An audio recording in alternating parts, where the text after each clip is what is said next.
ये कथा है हमारे वैदिक इतिहास की एक महान स्त्री की, जिसने अपने चारित्र्य और पतिव्रता धर्म से भगवान श्री हरि को तो प्रसन्न कर लिया, अभी तो उसके साथ साथ आज उस स्त्री के नाम से हम इस एकादशी का पालन भी करते हैं।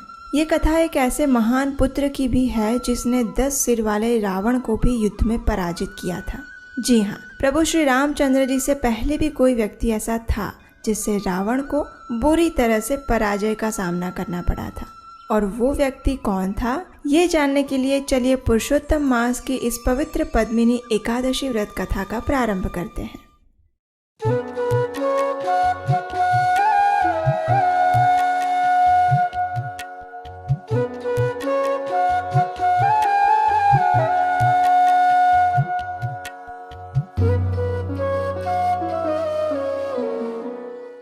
हरे कृष्ण। नागानां च यथा शेषः पक्षिणां गरुडो यथा देवानां च यथा विष्णुर्वर्णानां ब्राह्मणो यथा वृक्षाणां च यथा अश्वत्थः पत्राणां तुलसी यथा व्रतानां च तथा गोप्यो वरा च एकादशी तिथिः। गर्ग संहिता माधुर्य खंड अध्याय 8 श्लोक संख्या 50 और 51 में नारद मुनि राजा बहुलाश्व के संवाद में कहा गया है, हे गोपियों, जैसे नागों में शेष, पक्षियों में गरुड़, देवताओं में विष्णु, वर्णों में ब्राह्मण, वृक्षों में पीपल तथा पत्रों में तुलसी दल सबसे श्रेष्ठ हैं, उसी प्रकार व्रतों में एकादशी तिथि सर्वोत्तम है। और ऐसे ही परम पावनी एकादशी तिथि यानी पद्मिनी एकादशी, ये तिथि विशेष इसलिए भी है क्योंकि ये भगवान को प्रिय और अति दुर्लभ ऐसे पुरुषोत्तम मास में आ रही है। तो चलिए अधिक मास के शुक्ल पक्ष में आने वाले इस पद्मिनी एकादशी व्रत कथा का श्रवण करते हैं। लेकिन ध्यान से सुनिएगा, क्योंकि आज एक कथा के अंदर दूसरी और दूसरी कथा के अंदर तीसरी कथा आने वाली है, तो कहीं आप उलझन में ना पड़ जाएं। इसलिए ध्यान से और धैर्य से अंत तक इस पद्मिनी एकादशी कथा को सुनिएगा। एक समय युधिष्ठिर महाराज ने भगवान श्री कृष्ण से पूछा, हे जनार्दन, अधिक मास के शुक्ल पक्ष में कौन सी एकादशी आती है? इस अत्यंत दुर्लभ और परम कल्याणकारी एकादशी का योग्य रूप से पालन कैसे किया जाए?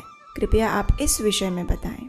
युधिष्ठिर महाराज का प्रश्न सुनकर भगवान श्री कृष्ण ने उत्तर दिया, हे राजन, अधिक मास के शुक्ल पक्ष में आने वाली एकादशी है पद्मिनी एकादशी।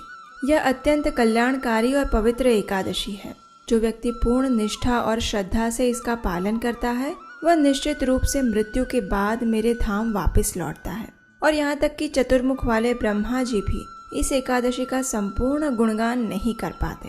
हे अनघ, अब मैं तुम्हें वो पौराणिक कथा सुनाता हूँ जो एक समय पुलस्त्य ऋषि ने नारद मुनि को सुनाई थी। इतना कहकर भगवान श्री कृष्ण ने पुलस्त्य ऋषि द्वारा सुनाई गई कथा कहना प्रारंभ किया। एक दिन ऋषि पुलत्स्य और नारद मुनि के बीच संवाद हो रहा था। ऐसे में पुलत्स्य ऋषि ने नारद मुनि से कहा, एक समय मैंने दशानन रावण को कृतवीर्य अर्जुन की कैद से मुक्त करवाया था।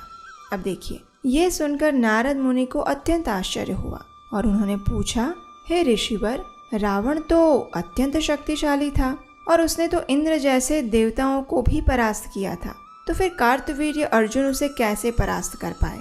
नारद मुनि के इस प्रश्न के उत्तर में पुलत्स्य मुनि ने एक कथा कह सुनाई, जो कि इस प्रकार है। त्रेता युग में हय राजवंश में कीर्तवीर्य अर्जुन नाम का एक महान राजा हुआ था। उसकी राजधानी माहिष्मती थी और उस राजा की 1000 रानियां थीं। राजा इन सभी रानियों से एक समान प्रेम करते थे, लेकिन दुर्भाग्य से किसी भी रानी से उन्हें कोई संतान प्राप्त नहीं हो पाई थी। राजा ने अनेक यज्ञ, तपस्या और अनुष्ठान किए, अनेक ऋषियों और विद्वानों से उपाय पूछे, लेकिन एक ऋषि के द्वारा मिले हुए श्राप के चलते वे निसंतान ही रहे। एक दिन अपनी इस दुर्दशा के ऊपर विचार करते हुए राजा ने दृढ़ निश्चय किया कि अब वे जंगल में जाकर घोर तपस्या करेंगे। और ये सोचकर राजा ने अपना राज्य कुशल मंत्रियों को सौंप दिया और स्वयं मुनि का वेश धारण करके जंगल में तपस्या करने के लिए जाने लगे। उसी समय उनकी एक शीलवान और गुणवती रानी वहां आई। इस रानी का जन्म इक्ष्वाकु कुल में हुआ था और वह राजा हरिश्चंद्र की पुत्री थी। उसका नाम था पद्मावती। उसने अपने पति को इस प्रकार जंगल में तपस्या के लिए जाते हुए देखा और उसने सोचा कि मैं एक पतिव्रता स्त्री हूँ, इसलिए मेरे पति के पदचिन्हों का अनुसरण करना यही मेरा एकमात्र कर्तव्य है। इस प्रकार सोचकर वह भी अपने राजसी आभूषण और वस्त्रों का त्याग करके राजा के साथ जंगल में चली गई। राजा कीर्तिवीर्य अर्जुन ने गंधमादन पर्वत पर पहुंचकर 10,000 सालों तक भगवान श्री विष्णु की घोर तपस्या और आराधना की, लेकिन फिर भी उसका कोई परिणाम प्राप्त नहीं हुआ। जब पद्मावती ने अपने पति को इस प्रकार कष्टमय स्थिति में इतनी तपस्या करते हुए देखा तो उसने इस समस्या का उपाय ढूंढने का निश्चय किया। इसके लिए पद्मावती सीधे सती अनसुया के पास गई। वहां जाकर उसने सती अनसुया से प्रार्थना करते हुए कहा, हे माता, मेरे प्रिय पति पिछले 10,000 सालों से भगवान श्री हरि की तपस्या कर रहे हैं, लेकिन अभी तक भगवान नारायण की उनके ऊपर कोई कृपा नहीं हुई। कृपया आप मुझे कोई ऐसा व्रत बताएं जिसका पालन करके हम भगवान श्री हरि को अपनी भक्ति के द्वारा प्रसन्न कर सकें और एक ऐसा पुत्र प्राप्त कर सकें जो कि समग्र विश्व का चक्रवर्ती सम्राट बने। पद्मावती की व्यथा सुनकर महान ऋषि कर्दम मुनि की पुत्री सती अनसुया ने अधिक मास के शुक्ल पक्ष में आने वाली इस एकादशी के महात्म्य का वर्णन कह सुनाया और इसके साथ ही इस व्रत का पालन करने की विधि भी बताई। पद्मावती ने इन आदेशों का यथारूप पालन किया और इस एकादशी व्रत का पालन किया। उसकी भक्ति और निष्ठा से प्रसन्न होकर भगवान श्री नारायण उसी क्षण वहां प्रकट हुए। उन्होंने कहा, हे पद्मावती, पुरुषोत्तम मास में भक्ति और निष्ठा से तुम्हारे द्वारा इस एकादशी के व्रत का पालन करने से मैं अत्यंत प्रसन्न हुआ हूँ। बताओ तुम्हें क्या वरदान चाहिए। भगवान श्री नारायण की अत्यंत मधुर वाणी सुनकर पद्मावती अत्यंत भाव विभोर हो उठी। उसने पूर्ण पुरुषोत्तम भगवान श्री हरि को प्रणाम किया, अनेक प्रार्थनाओं द्वारा उनका गुणगान किया और अंत में एक महान पुत्र प्राप्त करने की अपनी इच्छा प्रकट की। पद्मावती के वचन सुनकर भगवान श्री हरि ने कहा, पुरुषोत्तम मास से ज्यादा मुझे और कोई मास पसंद नहीं और इस अधिक मास में आने वाली एकादशी बाकी सभी एकादशियों में मुझे सबसे अधिक प्रिय है। इस एकादशी के दिन श्रद्धा पूर्वक संपूर्ण उपवास करके तुमने मुझे प्रसन्न कर लिया है, इसलिए तुम्हारी इच्छा अवश्य पूर्ण होगी। ये कहकर भगवान श्री हरि ने राजा कीर्तिवीर्य अर्जुन से कहा, हे राजन, तुम्हारी पत्नी द्वारा पुरुषोत्तम मास की एकादशी का पालन करने से मैं उस पर अत्यंत प्रसन्न हूँ, इसलिए तुम भी अपना मनचाहा वर मांग सकते हो। ये सुनकर राजा अत्यंत प्रसन्न हुए।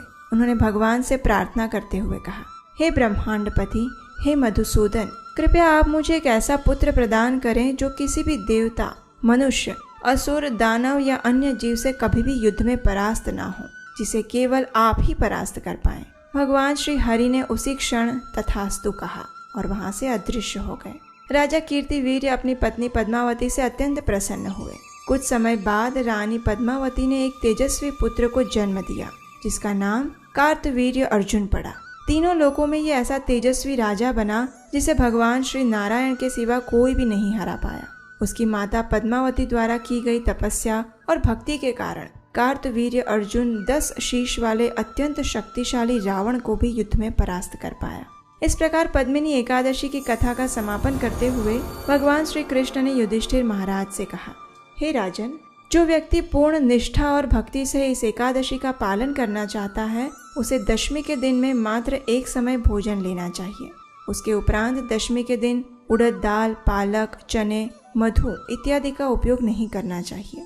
जमीन पर सोना चाहिए और ब्रह्मचर्य का पालन करना चाहिए। दूसरे दिन यानी एकादशी को सुबह ब्रह्म मुहूर्त में उठकर पवित्र नदी के जल में स्नान करना चाहिए और स्वयं को स्वच्छ बनाकर भगवान के पवित्र नामों का जप करना चाहिए। उसके पश्चात भगवान के श्री विग्रहों को धूप, दीप, गंध, कपूर, सुगंधित पुष्प इत्यादि अर्पित करने चाहिए। एकादशी के दिन रात्रि में जागरण करके भगवान श्री कृष्ण के पवित्र नाम का जप, कीर्तन और कथा का श्रवण करना चाहिए। अगले दिन द्वादशी पर प्रातः काल में स्नान इत्यादि से शुद्ध होकर भगवान श्री हरि की पूजा अर्चना करनी चाहिए और सुपात्र ब्राह्मण को भोजन तथा भगवान केशव के विग्रह के साथ जल से भरे हुए पात्र का दान देना चाहिए। इस प्रकार पद्मिनी एकादशी का पालन करने से मनुष्य को इस भौतिक जगत में हर प्रकार के सुख की प्राप्ति होगी और मृत्यु के बाद आध्यात्मिक जगत मिलेगा। तो ये थी भगवान श्री कृष्ण द्वारा कही गई पद्मिनी एकादशी की व्रत कथा और विधि। तो पद्मिनी एकादशी के इस शुभ अवसर पर आप हरे कृष्ण महामंत्र की कितनी माला का जप कर रहे हैं, ये हमें नीचे कमेंट बॉक्स में लिखकर जरूर बताइएगा। और अगर आप हमारे चैनल पर पहली बार आए हैं तो याद से नीचे सब्सक्राइब बटन पर क्लिक कर लीजिए, क्योंकि यहीं पर आपको वैदिक शास्त्रों से प्रमाणभूत सुंदर कथाएं नियमित रूप से मिलती रहेंगी। इसलिए आपके अपने इस चैनल को सब्सक्राइब किए बिना मत जाइएगा। अब देखिए, जैसा कि आप जानते हैं, इस पुरुषोत्तम मास में हम प्रतिदिन आपके लिए श्रीमद् भागवतम से सुंदर कथा प्रसंगों को लेकर आ रहे हैं। और हमारा विश्वास करिए, ये कार्य हमारे लिए बिल्कुल आसान नहीं है।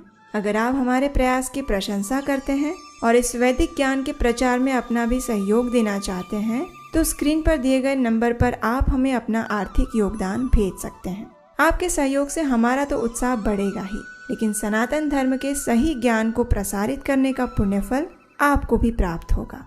तो चलिए, पुरुषोत्तम मास के इस पावन अवसर पर पद्मिनी एकादशी का संपूर्ण श्रद्धा और नियम पूर्वक पालन करते हैं और अपने मन, शरीर और जीवन को परम भगवान श्री कृष्ण के चरण कमलों में अर्पित करते हैं। हरे कृष्णा।